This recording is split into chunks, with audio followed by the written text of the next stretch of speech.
Hello, welcome to The Update. I'm Abby Smith.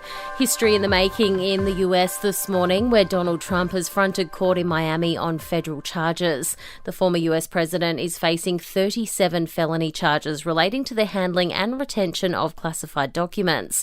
He was greeted by a small group of protesters and a big police presence. We are ready, and we're ready for it to be over and gone.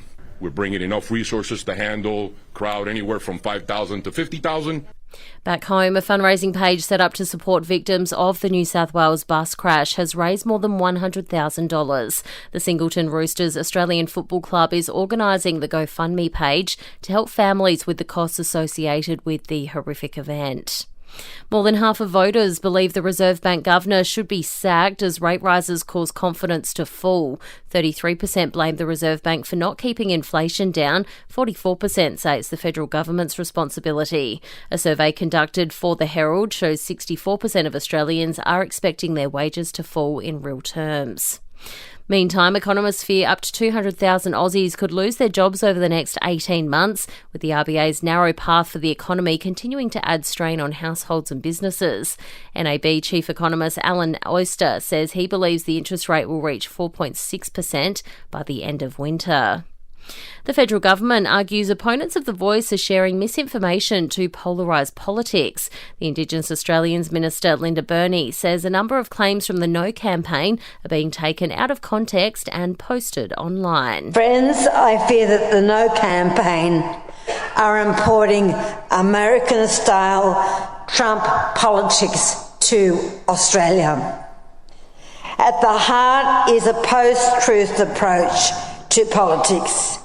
3 people have been killed and 3 others injured in a major incident in the English city of Nottingham. The victims were found stabbed to death while the others were run down by a van. And the number of sports injuries has increased to pre-pandemic levels. Cycling accounted for the highest number of hospitalisations in 2020 to 2021. Entertainment and sport next.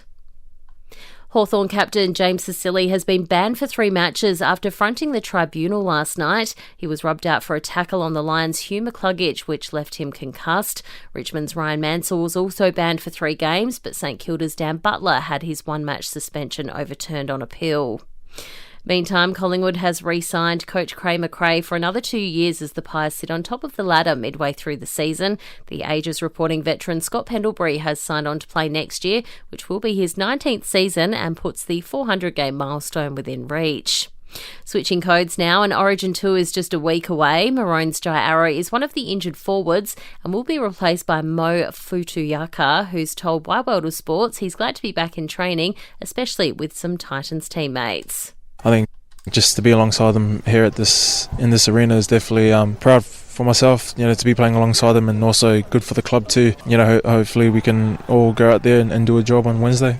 In swimming, Olympic gold medalist Ariane Titmus has secured her place for the World Swimming Championships next month in Japan. She took out the 400-metre freestyle event in Melbourne and has hinted the Paris Olympics could be her last appearance in the green and gold. And in cricket, the Aussie selectors are giving nothing away ahead of the first Ashes test starting on Friday in Birmingham. Paceman Scott Boland says he's no certainty to play the opening test and he's okay with that. In entertainment news, Amber Heard's $1 million IOU to Johnny Depp is going to charity. The cash was covered by her insurance company as part of the settlement in the US defamation trial. Depp has decided to split the money up to 5 different organisations. Everything from environment, aiding sick children and housing will benefit. Disney has given its movie release schedule a little bit of a shake-up. The new Star Wars movie will hit cinemas in December 2026, while the live-action Moana movie will come out in June 2025. But the next Avatar movie has been shifted to December 2025, while the final instalment won't be released until 2031, 22 years after the original movie premiered. And Sir Paul McCartney says artificial intelligence has been used to help create what he calls the Finals Beatles song. He says the technology was used to extricate John Lennon's voice from an old demo, the song to be released later this year. It was a demo that John had that we worked on. We were able to take John's voice and get it pure through this AI, so that then we could mix the record as you would normally do. So there's a good side to it and then a scary side. And that's the latest from the Nova podcast team. We'll see you this afternoon for another episode of The Update.